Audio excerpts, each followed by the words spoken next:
Our story begins with a sword. At long last, it is finished. The hero's sword. A young woman looks on, surprised. To her, it seems no different from any other blade. But she's just spouting nonsense again. This sword, it proclaims, is forged from a legendary metal called Orichalcum. Its durability is guaranteed to be unbreakable. For its wielder, it feels as light as a feather. But for its target, the impact is 10 times the user's full strength. Furthermore, it carries a curse that nullifies even healing abilities. It has countless other incredible features. But we'll spare you the details. And the person who forged this magnificent weapon is none other than his childhood friend, Bill Bark. The crowd erupts in celebration for Bill. But our main character is incredibly shy. This is for world peace. He hopes his humble skill can bring tranquility. Just then, they tell him he's incredible. He heard that not even the royal blacksmiths can process Orichalcum. The performance is on another level. The hero praises him, calling him truly worthy of creating something so astounding. Bill is overcome with embarrassment. He knows it doesn't matter how great a weapon is. It's just a piece of scrap metal. If the user can't wield it, all his effort would be for nothing. The hero places a hand on his shoulder. He vows to make him the greatest blacksmith on the continent, igniting a light of hope within Bill. After all, the hero himself radiated light. He gives his thanks. In contrast to all of this, he was just a blacksmith from the outskirts of the kingdom. Everyone was mesmerized by the sword. With that blade, they could surely defeat the Demon King. Its brilliance was truly beautiful. And for Bill, if they were the main characters, he was just a supporting role. Or an extra. But he was fine with this life. If his small talents could help them, he didn't care about anything else. The girl we saw at the beginning is named Sepia. Bill had made something else while forging. He crafted it from Orichalcum. Just for her. He's sure it will be a perfect fit. This doesn't mean anything. Or so he says. Wanting to tell her something very important. He asks her to accept this ring. But as she extends her hand, Sepia asks why he doesn't give her such a valuable ring. Times after times they've subjugated the Demon King. Stunning Bill. He says that he understands perfectly. He knew what Sepia's words meant. Sepia was actually in love with the hero. He knew it. He always knew. But if he didn't try now, he would never get another chance. Because after this, she and the hero would soar to heights he could never reach. He just wants Sepia to be happy. The story changes drastically. 4 years later, we see someone new. The hero's party defeated the Demon King. And an era of peace has arrived. He was overjoyed. What have they learned from all this? That their master is the youngest mister in the empire and helped save the world. Bill tells his apprentice to stop talking about it. But what good is having an amazing master? They can't even pay their taxes. And the forge is about to be seized. Immediately, Bill's uncle throws a bottle. That ruins the mood. What's happening isn't Bill's fault. This is what happens when the empire only supports large-scale workshops. The country is a complete disaster. Bill tells his uncle, that's enough. He's sure they have their reasons. Ruling a country isn't easy. He's just proud to have been able to help the hero. But his uncle is furious. He knows it's been a long time since his title changed to Lord Protector. Basically, he's a regent with no royal blood. His uncle apologizes to Bill. If he hadn't insisted, he'd take over the family business. Bill would be the top blacksmith at the Imperial Palace right now. But for him, it's okay. He chose this path. He tells him not to worry, since he'll earn the money somehow. More importantly, they need to put out the fire. He thinks it's almost time for the nightly curfew. Getting dragged away by the patrol unit would be terrifying. The nightly curfew is basically a public security system devised by the former hero of the Volteron Empire, Oliver Prime, the Lord Protector. The next day, we see Bill walking through town. He's glad he started the home repair service. If things continue this way, the back taxes will be paid off this month. At that moment, he hears a crowd shouting for their rights to be guaranteed. They want the merchants' rights to be guaranteed. He apologizes to someone, wanting to know what's happening. The man, astonished that he doesn't know the situation, explains that the empire only trades with large guilds now. So it's been chaos lately. The country has been on edge over this. Even the empire seems unsure how to respond. We see guards standing at the front of the demonstration. Bill thanks him for the information and knows they're fools. Do they think the country will change just because of this? This is completely unproductive. They should know that their lives are valuable. They don't understand the fear of a ruler. And what about their families if the empire arrests them? To him, it's just pathetic. It has nothing to do with him. So he keeps walking. Just then, he hears them demanding merchants' rights and spots his Uncle Phil screaming in the middle of the crowd. Why is he there? Bill confronts him immediately. Seeing his nephew, Phil is stunned.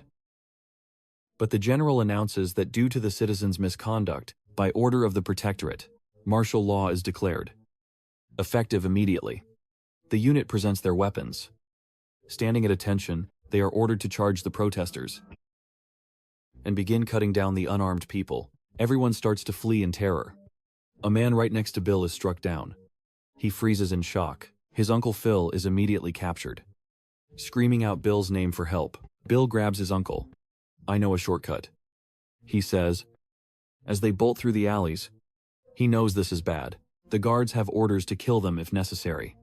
At that moment, one of them falls, and Bill knows he has to do something. As they run, he remembers what his father told him.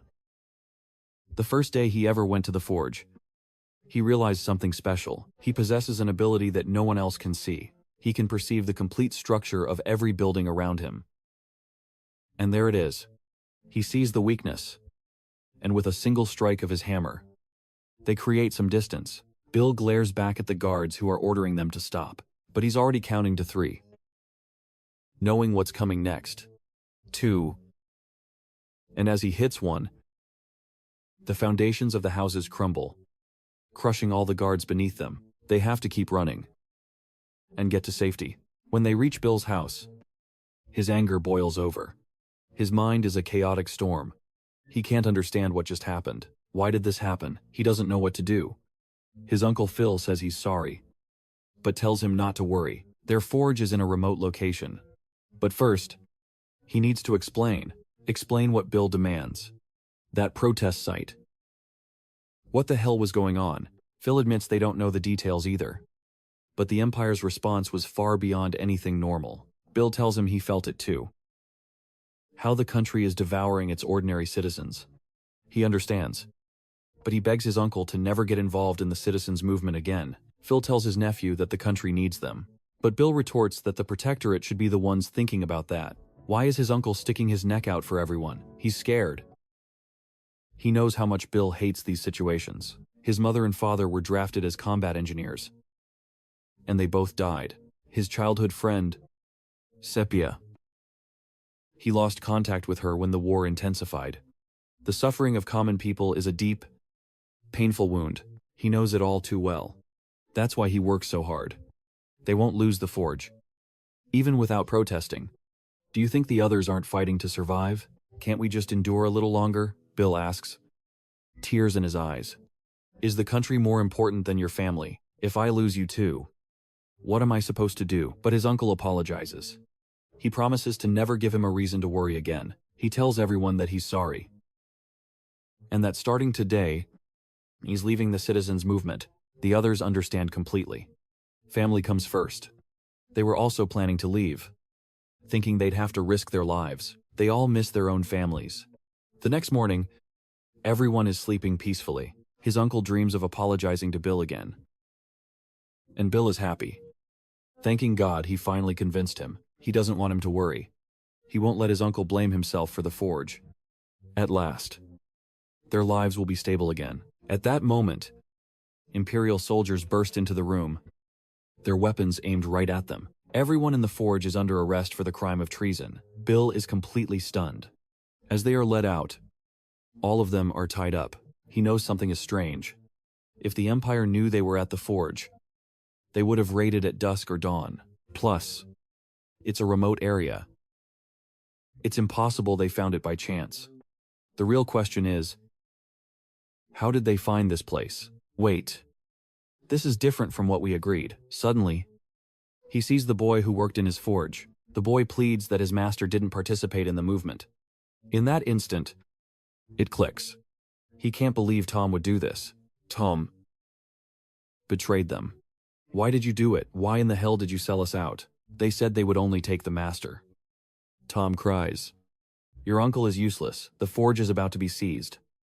And all he does is drink. I thought you didn't know he was running off to the citizens' movement instead of working. Besides, they said there was a reward if you report the people who joined the movement. With that reward, they could save the forge from seizure and start over once that good-for-nothing finally leaves. He feels for his master, with nothing left to do. The scene shifts to the majestic imperial palace, where his old comrade S. Bill Bark awaits. It's been too long. This man is the hero. Before him, there's no need to tremble. He is an old and dear comrade, Oliver Brand, protectorate of the Volturian Empire. Tells him to relax and treat this place as his own home. He'd heard rumors that Bill was involved in the citizens' movement, but he respects the hero far too much for that. The hero just laughs. Hero.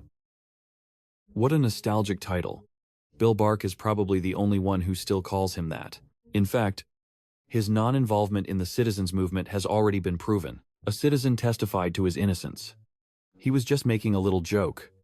For Bill, it's a huge relief. It must have been that person from before. The hero adds that he also heard his forge was facing seizure over taxes. He's already handled it with his private funds, so Bill shouldn't worry. Bill is grateful and apologizes for causing him so much trouble, but the hero dismisses his modesty. Is he suggesting he shouldn't offer even this small favor to the man who saved all of humanity? Bill knows he's right, but asks him not to embarrass him. The others begin to whisper. Who is this man that the Protectorate speaks of with such reverence? The hero asks if they truly don't know. Surely even the Count has heard of the world's three great masters. Cyclops, the one-eyed of the demon realm. Vulcanus, the duplicator from the Aberran kingdom. And Midas, the golden hand of the Volturian Empire. But the greatest among them, of course, is the one who forged the very sword that defeated the demon king. Midas, the golden hand. Sylvir Bar. He is the legendary Midas. But Bill insists they aren't masters. He claims there are more than 20 in his kingdom alone. Just titles the Protectorate created for national prestige. Silver Bar himself is too modest to stand out. But everyone who matters knows. Midas is the best there is. Bill asks the hero if he could ask him a question. The hero already knows what it is. He immediately stammers, asking about Sepia. The hero understands his curiosity about her whereabouts. She's currently on a mission. She will return soon after completing her assignment, and he will send her directly to the forge. Bill thanks him for the favor, though the hero says it's nothing between them. But Bill has one last request. He knows he's being shameless, but he asks if his uncle could return with her. The hero's expression changes. What if the situation has already passed the point of no return? Bill doesn't understand. What could he possibly mean by that? But the hero just laughs it off, saying it was just a joke. Bill was taken aback. Imperial humor is a bit peculiar sometimes. The others chuckle along. The hero admits he mixed in a joke because he had bad news to deliver. But seeing Bill's face, he realizes he made a mistake. Bill's innocence has been proven, but his uncle's has not. Granting special favors while ruling a country is more difficult than one might think. Bill supposes he's right and apologizes. The hero promises to investigate anyway. But for today, perhaps he should just go home. He understands and thanks the hero. To him, the hero is truly a beacon of light. After that, waiting wasn't so difficult. It was a little disappointing that Tom only left an apology letter and a small sum of money before vanishing, but it was fine. He had to work quickly to prepare a happy welcome for Uncle Phil and Sepia. Time flew by in a blur of sparks and steel as he prepared Sepia's gear and chilled Uncle Phil's favorite wine. He lost all track of the days. Then, a knock echoed from his door. They were looking for a Mr. Bill Barr. They've come from the Imperial Palace. Bill's heart pounded with excitement as he rushed to the door. He'd waited so long for this moment. Would it be Sepia? Or Uncle Phil? They must be missing his home-cooked meals. Sepia's gear couldn't have gotten too worn down, but he was eager to get to work. And if it's Uncle Phil? He always scolded him to stop drinking. But this time, he had bought the finest wine. He threw the door open, ready to welcome them both home. But what he saw was Sepia and a coffin. On that day, as some unknown ruins crumbled far away, His entire world shattered. Bill couldn't process what had happened to Sepia. What they'd done to her legs. She looked completely broken. Her mind gone. As she collapsed off the side of the coffin, Bill thought it was a nightmare. He saw his uncle's coffin and couldn't understand why it was there. He'd even bought him that expensive liquor. Did he have any idea how much it cost him? Tears streamed down his face as a soul-tearing scream ripped from his body. Why? Why did you do this? I want you to wake up, he begged. A pain like his own flesh being torn apart consuming him. The hero's words echoed in his mind. She is on a mission right now. As soon as she's done, I will send her directly to your forge. The memory unleashed a torrent of rage. He felt for Mr. Bill Park, but he also remembered the hero's other promise. I'll see what I can do, he had said. For now, just go home. His fury immediately found its target, the hero of this land. But instead of faltering, his rage only grew. Let's rewind to the moment he was leaving the castle. The Lord insisted he take something with him. It was a golden token. Proof that he was an honored guest. Should he ever need anything, he was told not to hesitate. Or he could simply sell it. It was pure gold. After all, but our blacksmith would never do such a thing. This grace he was shown. He may not be able to repay it now. But one day, he would return the favor without fail. Arriving at the palace gates, the guards immediately recognized the emblem of the Lord Protectorate. They asked his business here. He stated he had come to perform maintenance on the Lord's sword. The guard would inform his superiors and asked him to wait. Of course, that was fine. He wondered how he could possibly defeat the hero. What were his chances? The moment he attacked, he'd surely be cut in half. He probably wouldn't even realize he'd been sliced. After all, he was a blacksmith by trade. He was a maker of weapons, not a wielder of them. And the hero possessed the legendary hero's sword. How could he possibly win against that? He thought and thought. And thought some more. And the answer turned out to be surprisingly simple. It was a plan only a blacksmith would ever conceive. Repairs. Nothing is more natural than a smith repairing a weapon. In that moment, the hero would lower his guard without suspicion, and his own weapon would fall right into the blacksmith's hands, to face a defenseless man with the strongest weapon in existence. What a brilliant plan. Now, how should he finish him? With his hammer? Or the hero's sword? He demanded an answer. But at that moment, the hero spoke. I never wanted to be a hero. The blacksmith didn't understand. Was he suddenly going to complain about his life? The hero explained, there's a limit to how much a single person can save. He had grown deeply disillusioned with that truth. But Bill couldn't accept it. Don't say things like that. You defeated the Demon King and brought peace to the world, he declared. You saved the world. But what if the Demon King's army had never been able to invade in the first place, the hero countered. What if there was never a need for me to save the world? The blacksmith was lost. But to the hero, it was simple. They just needed to be so powerful that no one would ever dare challenge them. If their nation had been that strong, the war would have never even started. But this country wasn't like that. After slaying the Demon King, he thought about it over and over. What must be done to prevent such a tragedy from ever happening again? Do you know the answer I arrived at? As the blacksmith asked what, the hero explained, he himself would rule the country. He would eliminate the rotten, corrupt nobility and royalty. Then, he would seek out brilliant and capable talent, raising them up to lead. As a result, the nation entered an unprecedented golden age. And he wouldn't stop there. He would push it further, until it becomes an empire that no one can ever defy. Now, the blacksmith understood why he had been brought here, but he didn't care. He charged forward, blade in hand. If you're done talking, he roared, then hurry up and die. But the hero simply called it a pity. With a single blast of magic, the hero disarmed him, sending him crashing to the floor. Guards rushed in immediately. Are you all right? Sir, to the hero. It was nothing. Ale was placed under arrest for attempted murder. The blacksmith, defeated, called out to him, Oliver Prime. When did you realize I was going to attack? You're asking the wrong question.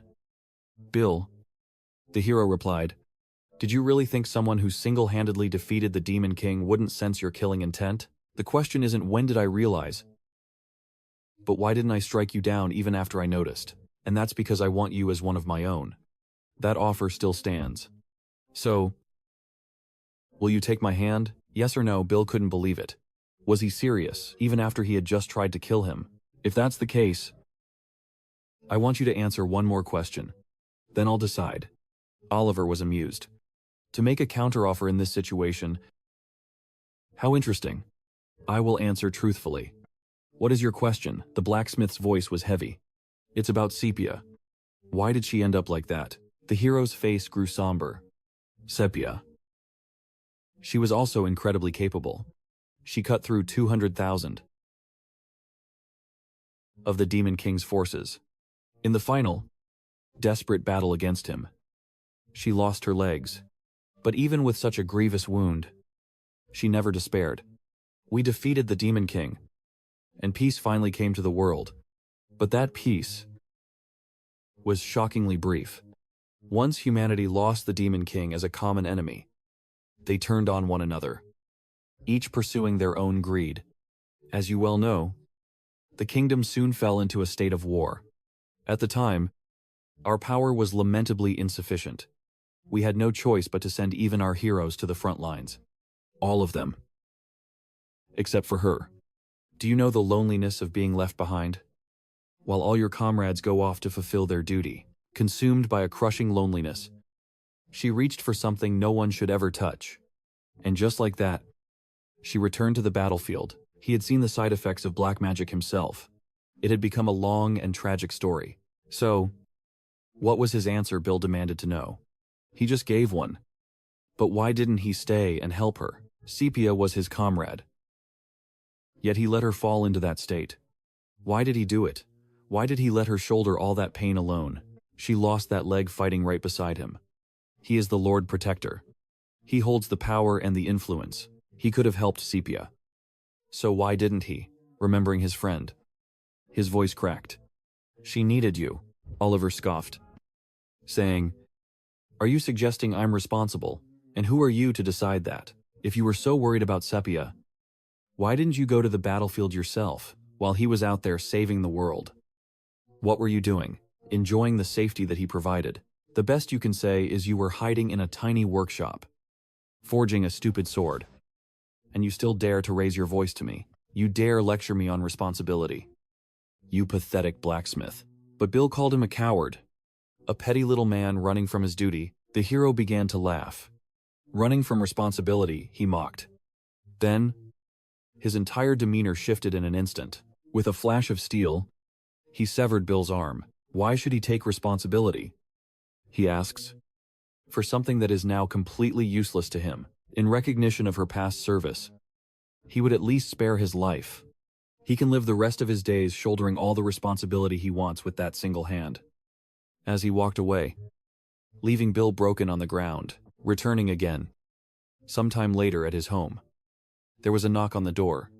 Bill opened it to find Sarah, the master thief from the hero's party. She had come to talk to Bill, so that's what happened after you confronted him. Still, thanks to Oliver, the country has truly developed. But Bill was seething with rage. She smirked. Just kidding. Anyway, I suppose I came to this place for nothing. With that arm, you can't even work as a blacksmith. But he declared, yes, I can. In that case, she wanted him to forge a new dagger. She wasn't asking for repairs.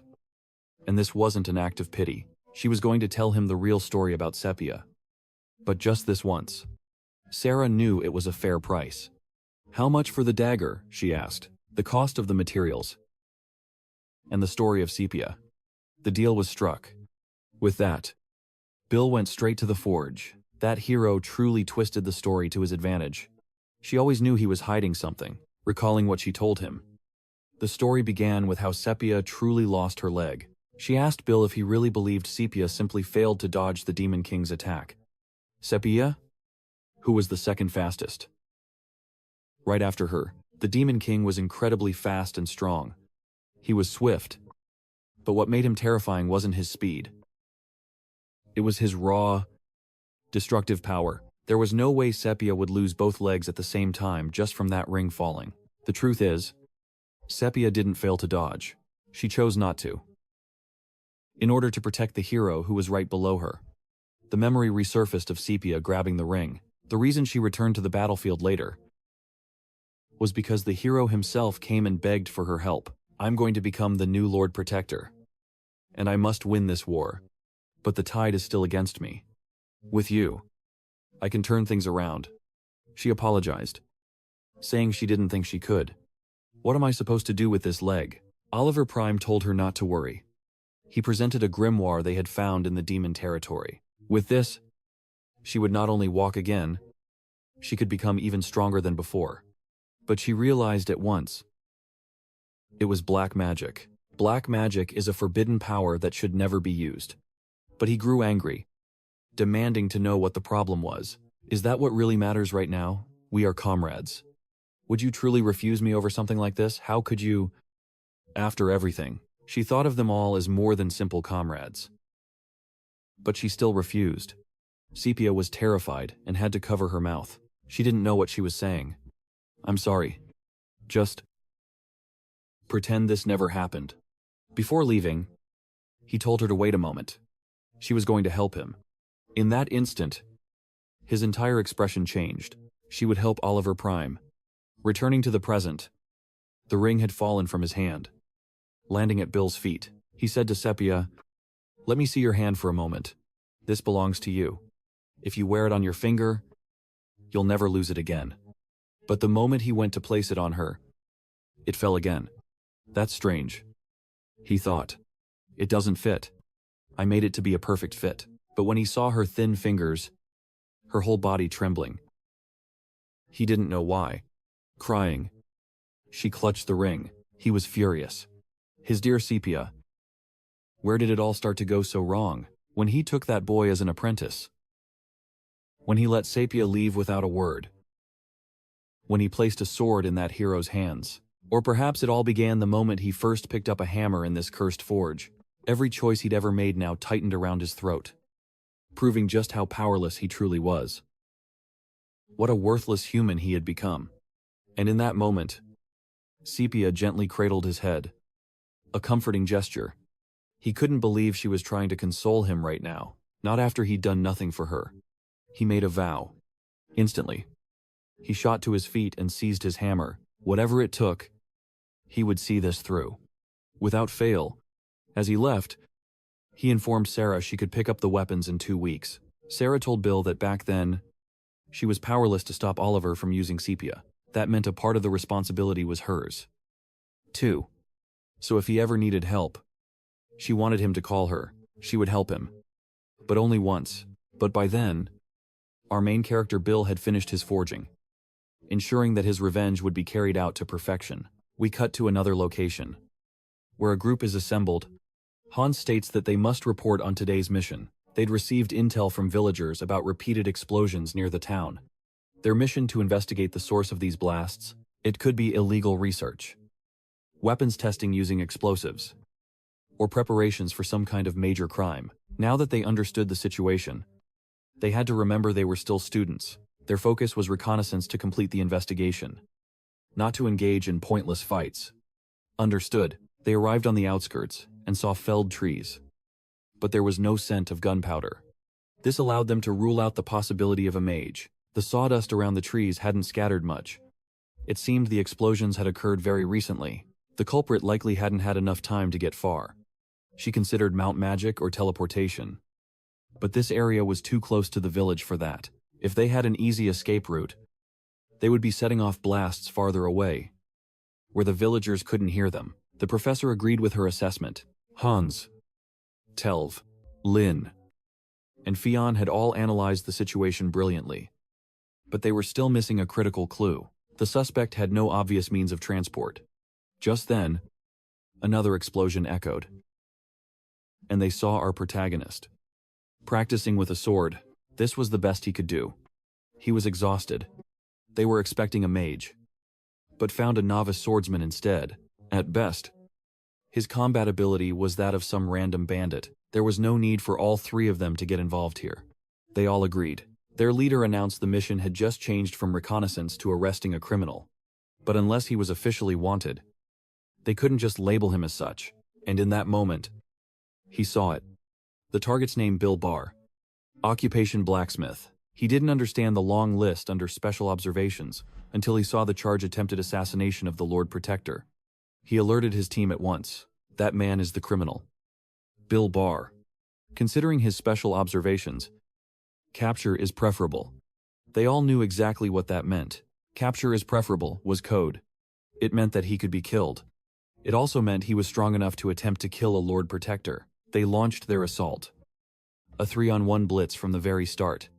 With a single strike, Bill was wounded. They couldn't understand why he was so weak. Did this guy really try to take down the Lord? Maybe he's just an informant or something. That has to be it. Otherwise, there was no way he couldn't even counterattack. But immediately, one of them pointed to his fallen sword. Pick it up and finish this. Ending it now would be too boring. If you're a swordsman, then do like one. That was the mercy of the next generation of heroes. Hans spoke, but Bill told him he had it all wrong. You appear from nowhere and attack without a word. It doesn't look like talking this out is an option for you. Fine. He glanced at his sword, then measured the distance to his opponents. He shifted his weight, and in one fluid motion, lunged straight for their necks. He couldn't believe he didn't see the move coming, but he pressed his attack all the same. It was too easy. A single blow knocked the air from our protagonist's lungs, sending him crashing to the ground. To him, it was truly pathetic. How could he make up for all the time he'd just wasted? He had been genuinely looking forward to this mission. But for the leader, something was strange. Their mission was to investigate explosions heard outside the village. Judging by the shattered trees and rocks, there had definitely been explosions. Based on that, they'd narrowed the culprit down to a mage or a bomber. But all they found here was this pathetic swordsman. Bill Barr. There was no gunpowder smell and no lingering mana. All while he was getting beaten to a pulp, Bill begged them to please stop. But the onslaught continued without mercy. If there's no one else with him, then the wanted criminal Bill Barr times the weapon. But just then, the student demands he end this farce. He realizes they weren't after a sword, but something more like a cannon, and with that, he unleashes a massive explosion. So the pathetic coward was hiding his weapon all along. It retracts directly into his arm. What kind of swordsman just drops his sword? He scoffs, still calling him a swordsman. But the student is furious at being wounded. What did that stupid bastard just say? I'll carve that filthy mouth right off your face, he lunges, intent on killing him. But in an instant, his attack is stopped. The instructor declares that this is as far as they go. The student glares at his master, wondering why he interfered, but in reality, his strategy was quite sound. Enough destructive power to guarantee a kill, luring the enemy in close to increase the odds of a direct hit. But at the critical moment, he closed his eyes. That single moment of hesitation is why you've never killed anyone before. That is what it means to take a person's life. No matter how hard you try to end someone, taking a life is never easy. Hands. You nearly died because you let your guard down. He states coldly, be silent and look at me. Do you really think he looks like a good sparring partner for real times combat? Hans explodes in anger. What are you talking about? Should I just drag him back or what? But no. They finally have an opportunity. And they won't leave without some proper training. The problem is, from the very beginning, their target has shown no real hostility towards them. And without hostility, you can't have a serious fight. They know this. Of course, but forcing that hostility out of someone isn't so difficult. The teacher turns to his students. Class 3. Group A. Take out your talismans. He then addresses the criminal. Bill Barr. You must be familiar with the Hero Academy's curriculum. One of our required programs is teaching students to kill evil without hesitation. They tear apart a living criminal's body, so they can get used to the blood and the screams. Bill Barr suddenly realizes why that name sounded so familiar. The man listed on their group's practice assignment is him. Phil Park. Instantly, memories of his family flood his mind. The teacher was right. His resolve. It isn't there yet. He can't believe he's still suffering. But now he understands. To eliminate Oliver means erasing everything he ever created. Tears stream down his face, but his eyes burn with a maniacal fire. I will erase every last trace of everything that stupid bastard has ever created. Wait a moment, Bilpar shouts. You need a real target to practice combat. Right. My profession is a blacksmith. If we fight like this, your training will be meaningless. The teacher doesn't know what he's planning. But Bilpar pleads for time. Give me time to arm myself. Then, I will do everything in my power to eliminate you. The group of students bursts out laughing. Hans sneers. He's just trying to buy time to run away. They want to end him in one blow. But run, how could he possibly run? He has no intention of fleeing. But to their surprise, the teacher agrees. Very well. How much time do you need? Bilpar requests. 1 hour. Is that enough? Then go. And you know what happens if you're late. He knows.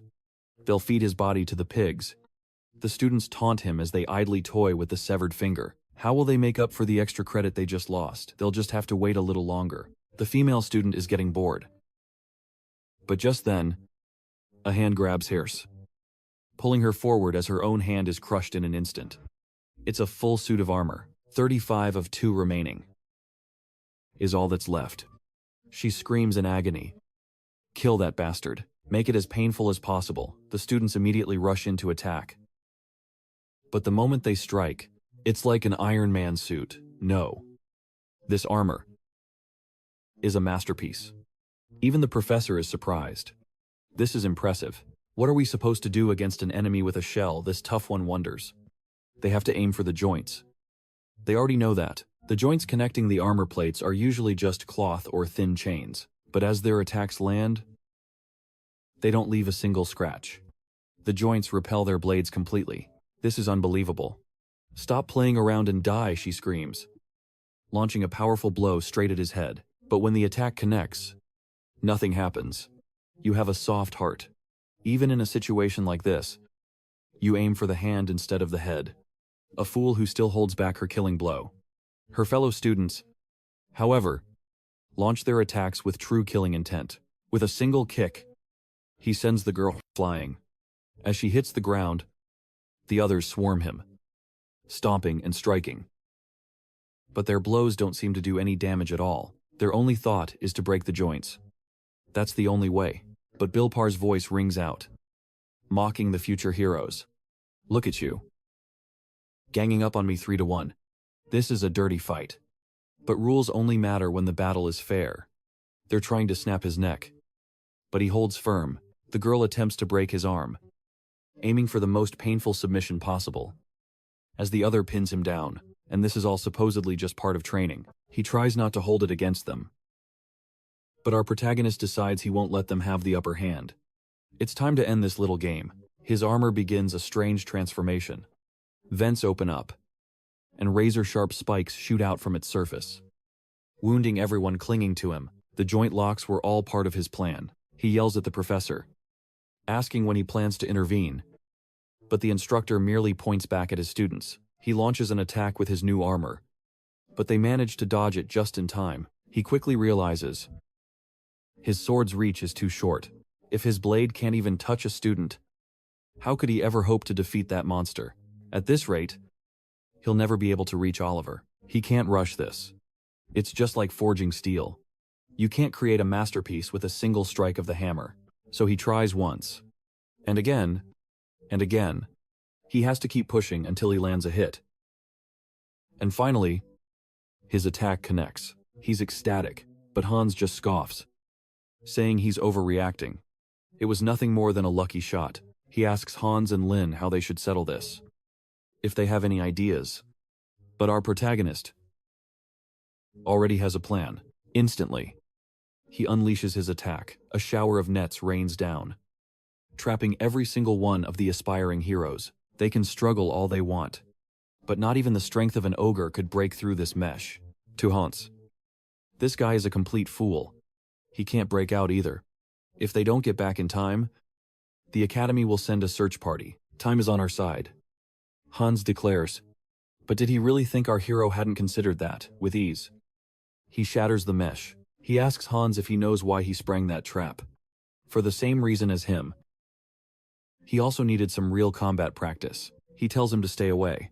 But regardless, he thanks our protagonist for the help. Hans quickly apologizes, saying it was all his fault. He begs not to be eliminated. But the professor simply begins to collect his fingers. Hans starts screaming, telling him to get away. He pleads, repeating that he doesn't want to be eliminated.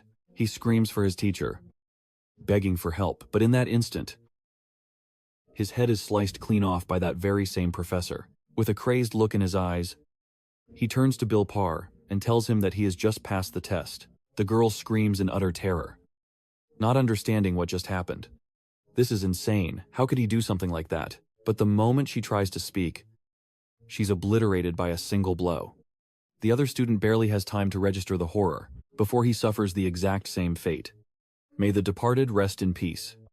May they be reborn in a better life. In a world filled with good adults, our protagonist is shaking uncontrollably, but the professor tells him there's no need to be so defensive. Bill demands to know what just happened. He can't believe he just eliminated his own students. How is he supposed to deal with monsters like him? But the instructor says he has the wrong idea.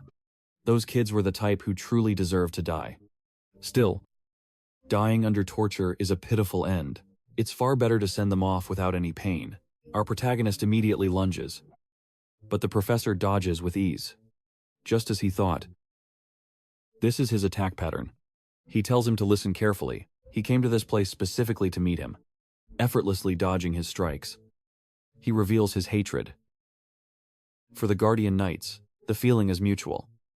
Our hero retorts, but what is he even talking about? The professor suggests they at least talk before continuing their fight. But Bill isn't listening. He only wants to attack. Seeing there's no other way, the professor decides he asked for this.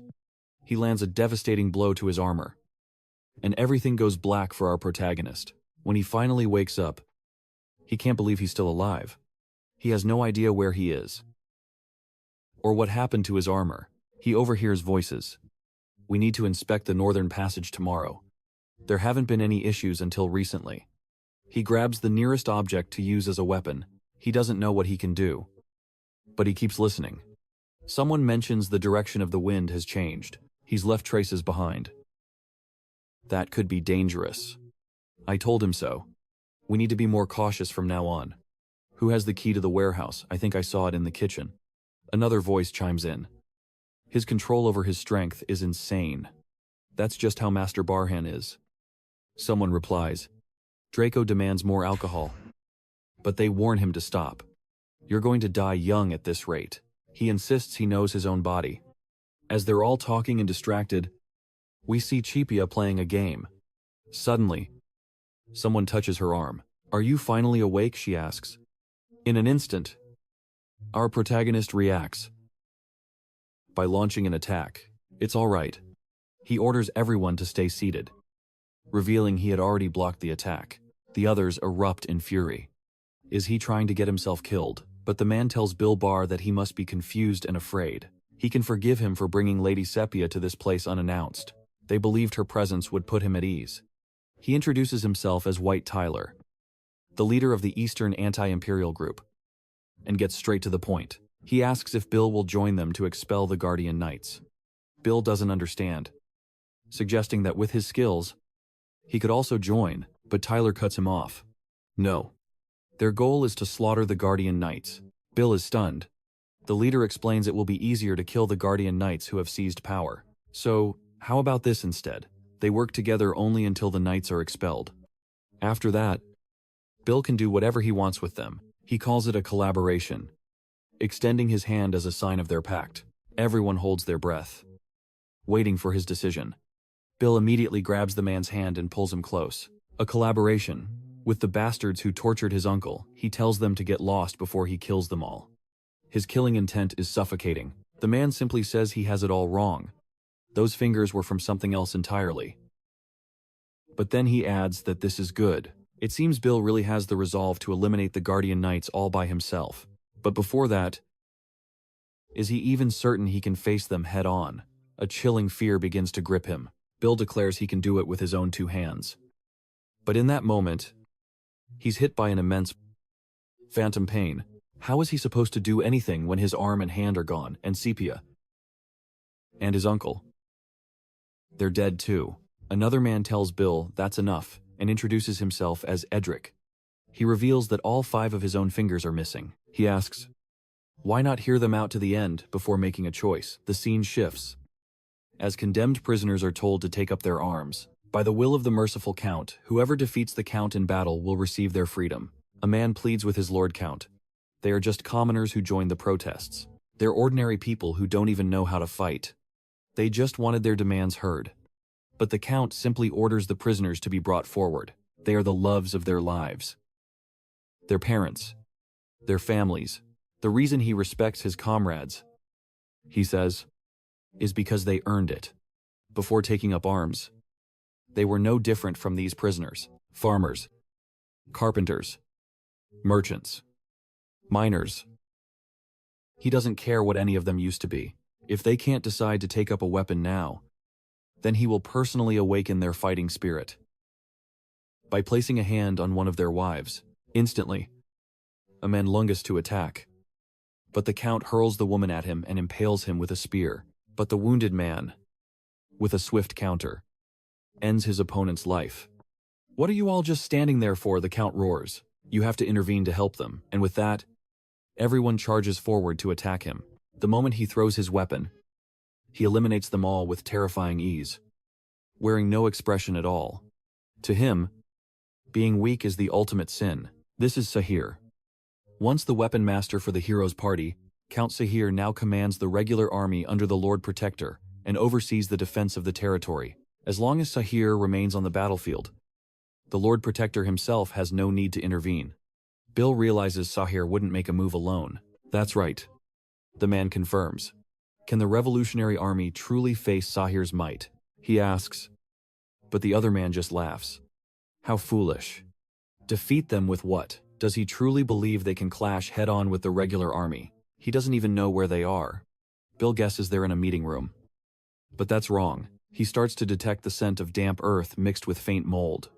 The humidity is high. The temperature is low. And there's a distant sound of a pump. The ventilation system is active. They're in a basement. A basement. He says, what a disappointing conclusion. He's told to listen closely. This is no ordinary basement. The place where they are standing right now is an underground tunnel. In reality, they are in an entire subterranean city. Bill is stunned. Yes. The leader confirms. A city. Intricately connected to every corner of the kingdom. They will use the countless tunnels in this city to hunt down Sahir. Their plan is to isolate him by eliminating his inner circle one by one, crushing the enemy's morale through assassinations and guerrilla warfare. That is their strategy. We see everyone training hard. Our main character is practicing his attacks, panting while trying to slash a training dummy. The moment he swings, his sword flies backwards out of his hand. Truly, he's completely useless. The man says he'll offer some advice. Since he claimed he would only join them if they let him participate in the fight, he needs to think again. That greed of his is going to get him killed. He says nothing, simply raising his sword. He knows the man isn't listening, but he wants him to watch as he gathers his mana. Gathering mana. That's something a mage should do. But he can't do it that way. Bill says he's referring to what he did back then. When he was slaughtering his own students, he focused it at the tip of his blade. That swirling mana. He saw it. He can't believe how he did that, but warns him not to reveal he can see mana. A true monster has joined their ranks. And even if his swordsmanship is a bit lacking, he can see mana. He takes back what he said about him having no talent. This one will be very rewarding to teach. But right now, he's a little busy. They're heading to the Hero Academy. He needs some achievements if he wants to be reinstated as a spy.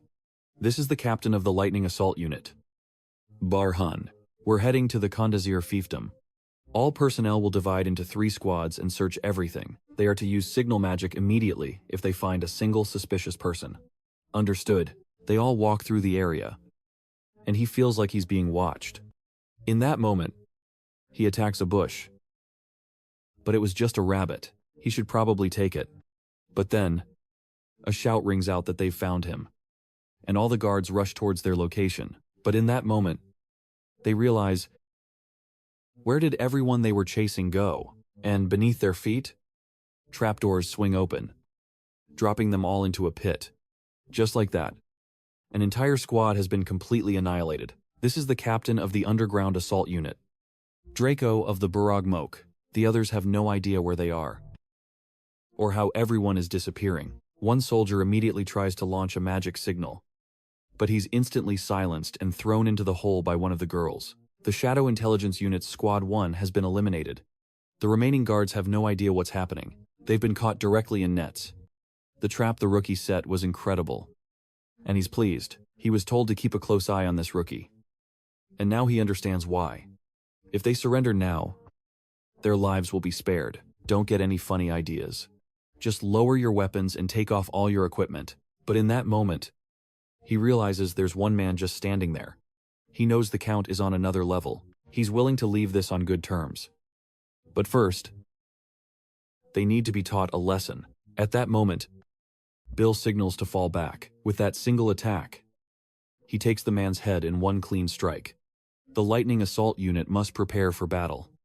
Right now, they must not lower their guard. A net would be useless against a monster like this.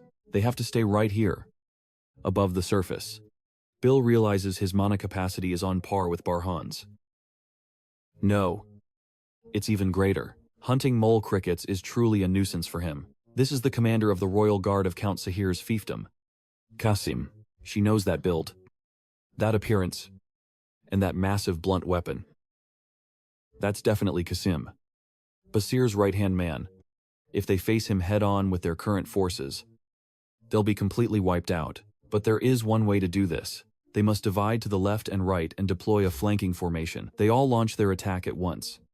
But he doesn't even flinch. She has agents on both flanks, trying to distract his line of sight. If she can focus his attention on the troops, she can create an opening and attack him from behind. But in that moment, he shatters her knife with a single move. Though, that too was just a simple distraction, because now it's Bill's turn to attack. But first, we must go to another place, where Bill was asking why they don't infuse explosive shells with mana. She explains that the explosive powder has fine particles. It's too sensitive and can't handle mana like other weapons. This is Bhaskar, captain of the artillery engineers. Depending on how you mix the materials, it's not entirely impossible, but you'd have to consider the humidity, temperature, air pressure, the angle of injection, the velocity. There are just too many variables. With the equipment they have now, it's impossible.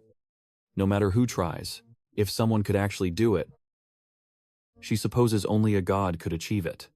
At that moment, an exploding grenade with a fire attribute flies directly at Qasim. On impact, it sends him flying, and everyone is shocked. They can't believe that kind of firepower. That would kill an orc in a single shot. But as the smoke clears, an enemy lunges directly for their leader. He throws himself in the way, stopping the attack with his body, at the cost of his own life. Taking advantage of the situation, our protagonist launches an ice explosion attack. It's a grenade infused with an ice attribute, freezing him solid. But with sheer strength, he shatters the icy prison. This bastard is really starting to piss him off. As expected of a weapon made in a hurry, it lacks power. In that case, the only option is to attack again. She yells to Edwin that he has to protect Bill. She immediately moves to help him, but her heart sinks. She thinks she's too late. She unleashes her sinking fang ability. The earth itself rises to obey, dragging him down and pinning him to the ground. Our protagonist was about to fire, but he hesitates, sensing something is off. The threat hasn't been dealt with yet. This is Draco.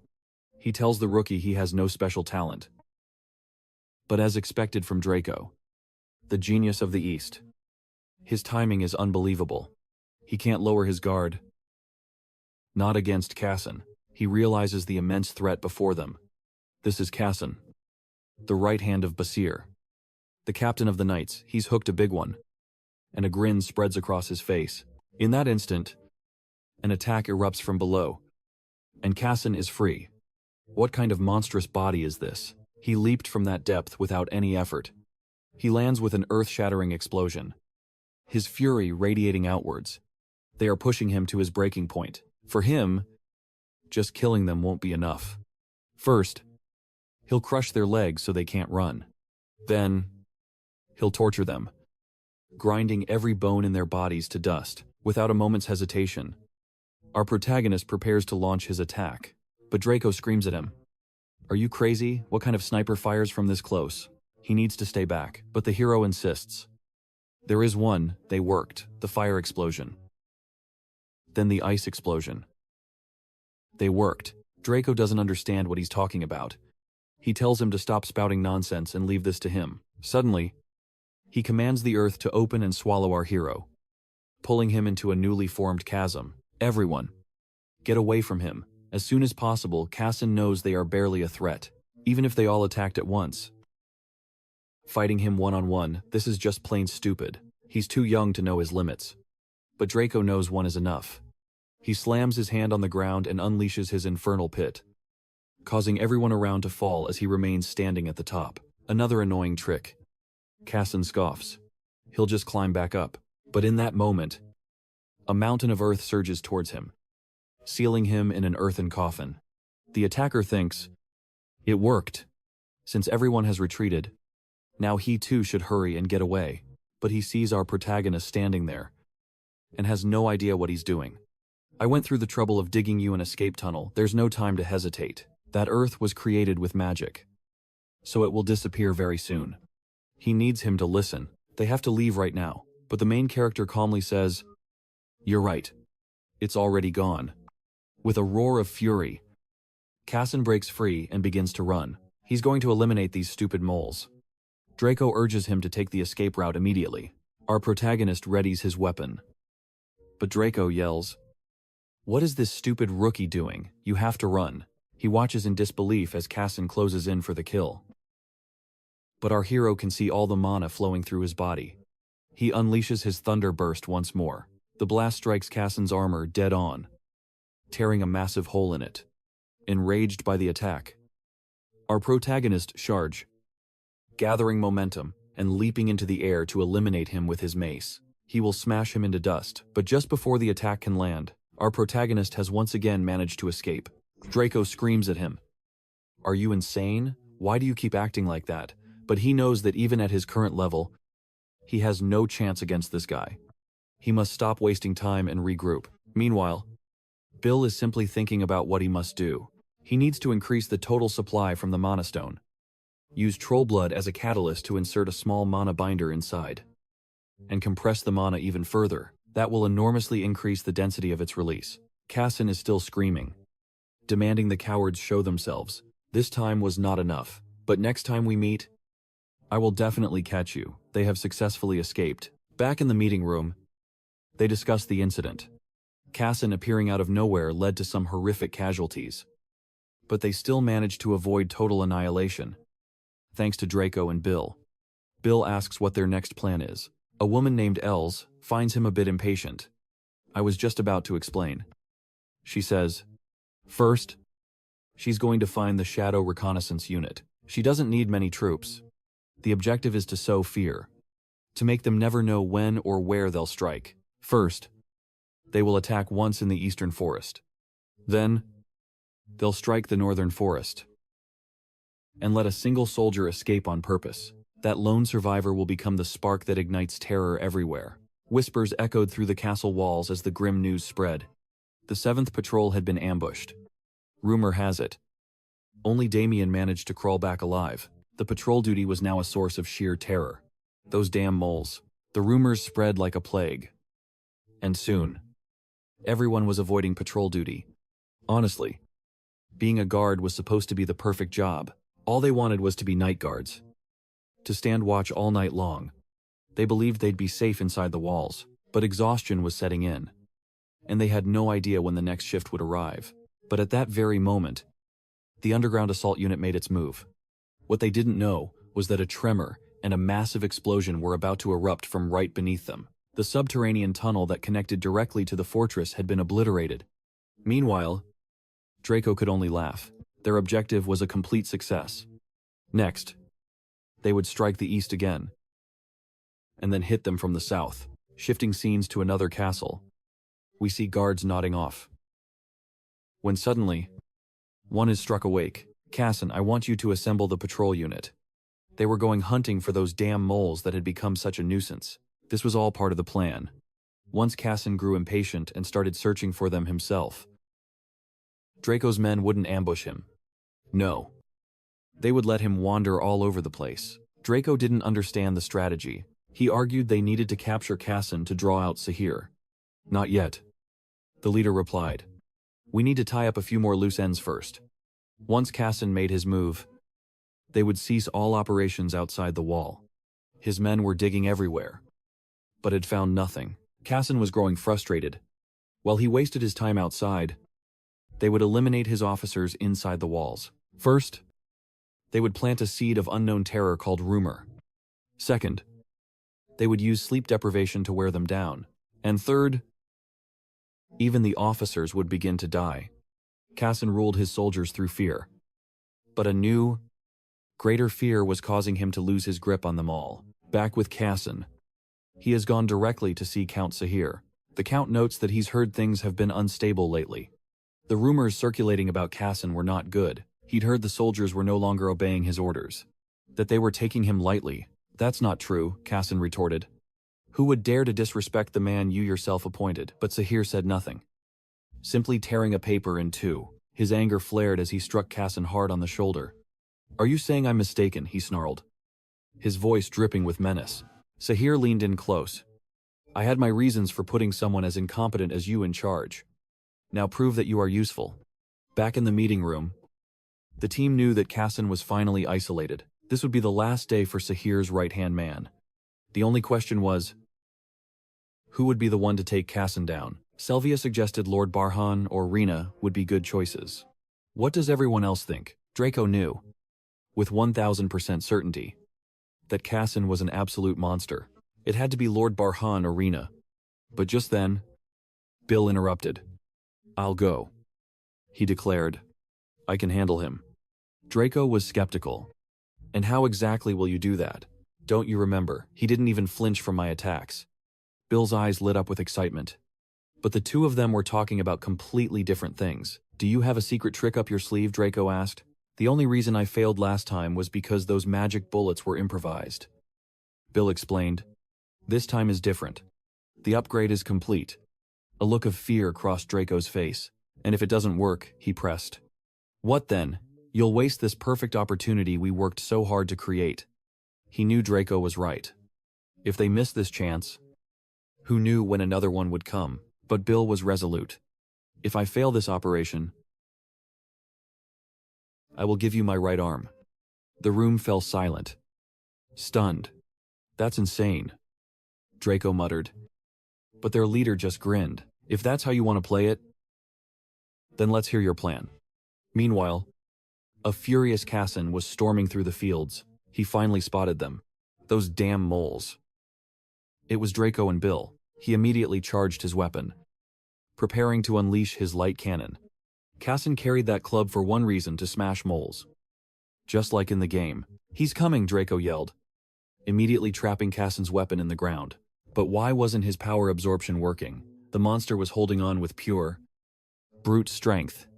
It was unbelievable, but our protagonist unleashed his maximum output light burst, blasting it directly at Cassin. Cassin barely managed to dodge the attack. But as he did, he saw what lay behind him, a wave of such destructive power. Even Draco was stunned by what he was witnessing. Cassin realized the mole's magic tool was the real deal. He wasn't just some useless dirt digger. Enraged, Draco prepared to teach him a lesson. Launching himself forward, his own shovel was surprisingly tough, and he swung to strike. But Bill yelled, "Don't block it." Draco dodges the crushing blow, unable to understand the brute's words. But as the club smashes the earth, he's already gone. Executing a tactical retreat, that simpleton actually concentrated mana into his club. How did he possibly know? Can you actually see mana? Draco asks, stunned. But Bill cuts him off. Focus, this isn't the time for chatter, he's coming again. They both stop in their tracks, using their teleportation technique to dive into the earth below. While Kaysen roars in frustration, Bill appears from behind, landing another scorching attack. He's enraged. But he's nothing more than a fool with brute strength. Bill knew his standard output would be effective, just as he'd planned. But as he moved in for another strike, Draco throws up an earth wall, which Kaysen instantly shatters with his mace. But they use the opening to teleport away again, infuriating him even more. Are you just going to keep hiding in the dirt, he roars, concentrating mana into his foot. He unleashes a powerful stomp, shaking the very ground, and continues to smash the earth in a blind rage. Get out here now, you ignorant cowards. The moment our main character emerges, Kaysen is already waiting, his club raised high to strike him down. But Draco instantly shoves him aside, declaring, "Your opponent is me." The scene shifts to a memory, with Bill speaking to Vaskar. I've never seen mana manipulation through a blacksmith's eyes before. As a smith, you must have seen countless battles in the Colosseum. But Bill simply replies, I'm not particularly fond of those sorts of things. Vaskar asks, then what do you base your weapon designs on? Bill admits he had only studied them in books. Vaskar bursts out laughing. This kid is a genius, Bill continues, explaining that he thought mana manipulation was actually quite common. But Vaskar corrects him. It's not nearly as common as you think, because even a simple level of mana concentration is only possible once you reach the executive rank. Back in the present, the battle rages on. Draco tells himself not to be afraid. Technically, he's still the captain. He just needs to block this single strike. He focuses his entire being on it, 80% of his power into his arms and shovel, 20% into his lower body. He thinks, I can do this. When he feels the impact, for a split second, he thinks he succeeded. But he was terribly wrong. In that instant, Kaysen had used his leg for a devastating kick, sending Draco flying into the rocks. He doesn't know what happened, but Bill saw it clearly. It was a feint. He never concentrated mana in the club at all. The real attack was his right foot, Kaysen grins, thrilled by the fight. Now, Bill is the only one left standing. He knows he needs a high output attack to even damage Kaysen, but his magic bullets take too long to charge. With Draco down, there's no one left to buy him time. He can't possibly block the club with his left arm, though he's not used to it. He supposes he has no other choice but to try. Kaysen scoffs at him. You don't even know how to hold a sword. It doesn't matter what your weapon is. Everything shatters before my club. He lunges to attack our protagonist just then. Bill unleashes his output burst at 20%. An explosion at point-blank range. Kaysen is blown backward, stunned. How is this little pest using that sword? And why is the damn thing still intact? In that moment, Bill unleashes an ice impact. Kaysen had let his guard down for just a second, and he knew it was a grave mistake. Bill knows the ice won't hold for long. He has no time to charge a shot. He'll have to cut straight through him using Cass's blade. Don't even think about it, Kaysen roars, swinging his club. But as the sword slides past the mace, it carves a deep wound across Kaysen's abdomen. Draco begins to laugh from the sidelines. That old man Vaskar was right. He can see mana, and even forge weapons on a whole different level. That bastard is completely broken. Bill stares in shock. It worked. Whether the enemy's weapon is imbued with mana or not, this sword can cut it. This is incredible. Kaysen can't understand how his body was wounded. How can this little brat possess so much power to think he could be caught so completely off guard? He adjusts his glass eye, a cold glint shining within it. I won't be letting my guard down this time. At that moment, Bill sees him concentrate all of his mana into the mace. Realizing the danger, he instantly dodges and uses a fiery blast from his arm to create distance. He uses the momentum to launch himself forward again, placing the cannon of his sword against him and firing another impact, knocking Kaysen back. But Kaysen was waiting for him. Bill takes aim and fires directly at his head. Bill is only making him more furious. Kaysen lunges again with his club, but Bill instantly recognizes the attack. It's a feint. The real attack wasn't the club. It was his right arm, now glowing brightly with imbued mana. And in that critical moment, Our protagonist manages to make his move. He thrusts the sword right into the path of the attack, cleanly severing the brute's arm, but he still takes a devastating blow. He doesn't know what this is. This searing pain from that stupid magic tool. It's like he isn't even using mana. What kind of trick is this? A grin spreads across Bill's face. The variables are perfect. But when he opens fire, none of his attacks even leave a scratch. He realizes that continuous fire lacks overwhelming power. But an opponent who's unaware can't afford to ignore the storm of magic bullets. He activates his unique vision once more and sees everything. His opponent is pooling all the mana into his feet for a lightning-fast assault. By tracking the concentration of mana, he can perfectly predict his enemy's next move. Attacks without mana are simple enough to parry. And in that opening, his blade bites deep into the giant's leg. His foe can't believe it.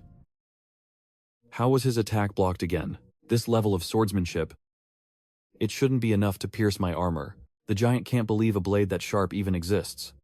But for Bill, he's finally getting into the rhythm of the fight. Before his opponent can figure out a counter, Bill presses his advantage, unleashing another barrage. But Casson merely scoffs. He notices the power behind the magic bullet seems weaker than the first volley. The only thing he needs to watch out for is that strange blade. Bill thought he was just some big idiot. But he's already figured out how to counter his attack. He's cloaking his entire body in a thick veil of mana. There's no opening.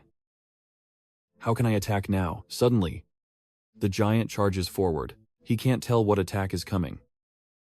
Just a direct, overwhelming rush as the giant swings his massive right arm at our protagonist. His sword is sent flying through the air, while a triumphant grin spreads across the giant's face. With just one arm, he managed to damage the armor. That last blow caused the weapon to fail.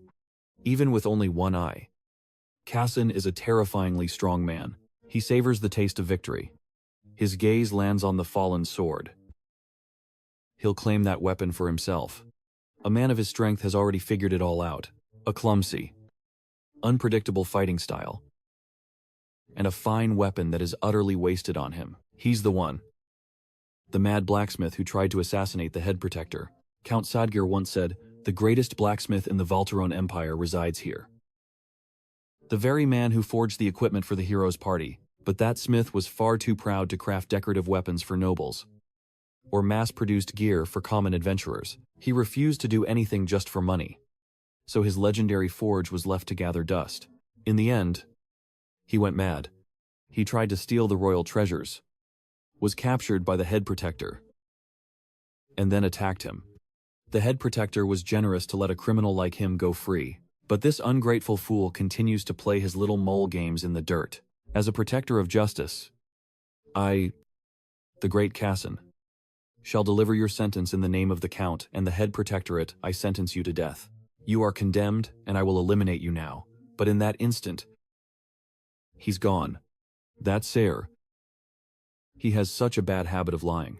I see his habit of lying hasn't changed one bit. And he has that pet with him. Now where could they have run off to? He dares insult Sayre in front of me. Unforgivable. I will execute him this instant. I will capture this mole of a blacksmith and prove my worth. I will become the right-hand man who earns the Count's favor. This will completely change my life as the Count's adopted son now die. You stupid mole. He lunges forward, ready to strike, but our protagonist was already prepared. Unleashing his attack at point-blank range, the world erupts in a massive explosion, sending them both flying into opposite walls. Our protagonist is still standing. Even though his arm has been completely obliterated, the gamble was worth it. There wasn't time to fully charge the booster's output, so he overloaded the previously damaged area, forcing a catastrophic explosion. A desperate trick that can only be used once. Still alive, Casson snarls, "You ungrateful villains." But to Bill, this oaf knows nothing. And now, we learn the story of Casson, a towering, one-eyed man with the body of a giant. Because he was different, he never fit in anywhere. At first, everyone feared him. But then, they began to despise him for his timid personality. They kicked him around and treated him like trash. He never understood why they were so cruel to him. They'd throw him to the ground, mocking him. "Pay up, it's time for today's fee. Are you gonna hand over the firewood?" or take a beating. He always chose the beating. They would pummel him and shatter his firewood. But it was nothing to him. His body was tough. He could withstand any blow. He didn't feel pain the way others did. He would immediately rush home, not wanting to be late, because his family must be hungry, his dear, precious rabbit family. When he arrived, they were always there. As long as he had his family, he would never be alone. But the next day, a man arrived with a letter indicating that due to the ongoing war with the country of Kami, they would be collecting more taxes. Your cooperation is greatly appreciated. The same thugs who beat him were now enraged. Even now, they want to squeeze more taxes out of us. He didn't know what was going to happen. This month, they were barely surviving. Just then, they saw Cassin with some bread. And in an instant, they beat him and stole it. They warned him they'd be back for more. But at that moment, Cassin was happy. He had managed to tear off a piece of the loaf. As long as he could feed his family, nothing else mattered. If their stomachs were full, then his was too. He then noticed two children playing nearby. They were having some kind of argument, but it seemed trivial to him. The children were fighting over whose turn it was to be hungry. But at that moment, when Cassin arrived home, he found people mocking him, accusing him of hiding meat while the entire town was starving. They claimed he was trying to eat it all himself. But before they could finish the sentence, Cassin's raw power erased those fools from existence. In court, he was accused of taking innocent lives and destroying the peace. Unrepentant. He had only continued to meet violence with more violence. Therefore, the tribunal delivered its final judgment. The accused, Cassin, was sentenced to death. But to him, it didn't matter anymore. In a world without his family, he had nothing left to live for. But who said he would be allowed to die so easily? A man named Sayer appeared. He eliminated 6 soldiers with his bare hands. He brought down 23 grown men. His power was immense. He wanted Cassin to become his subordinate. Cassin couldn't believe what he was hearing. He offered him a place in his family, a promise to never be alone again. He claimed to be a subordinate of Count Sahiri. But in the next instant, he drove a sword right through our protagonist. Cassin, with his last ounce of strength, called out for his family. Another man, Bill, couldn't believe he still had any power left. He yelled at him to move his useless body. But Cassin was too exhausted. Just then, an attack flew between them. It was some kind of spear. Bill was in utter disbelief. Bringing Cassin all the way here was an impressive feat. Bill didn't know who this woman was, but she knew this was precisely why humans must master a skill. Cassin was shocked. By throwing her only weapon, she'd made a foolish mistake. It doesn't matter how many of you sewer rats there are, she declared. I'll eliminate every last one of you. Concentrating her mana, she launched herself at Cassin with blinding speed, landing a devastating blow. She had come looking for this rookie. He tried to ask who she was with, but immediately blacked out. When he awoke, he saw a man named Sepia standing over Bill. Turning his head, he saw Draco entering the room. Draco explained he had been unconscious for 4 whole days. They were starting to get worried. He seemed to be fine now. But if he was conscious, he needed to get dressed and come outside. The vice commander wanted to see him. He had finally woken up. They had been one step away from ordering a coffin for him. She was Sylvan Oren, the vice commander. The woman from before. It all clicked. He could never reach his goal like this. Just choose your unit, she said, since he managed to put up such a fight against her.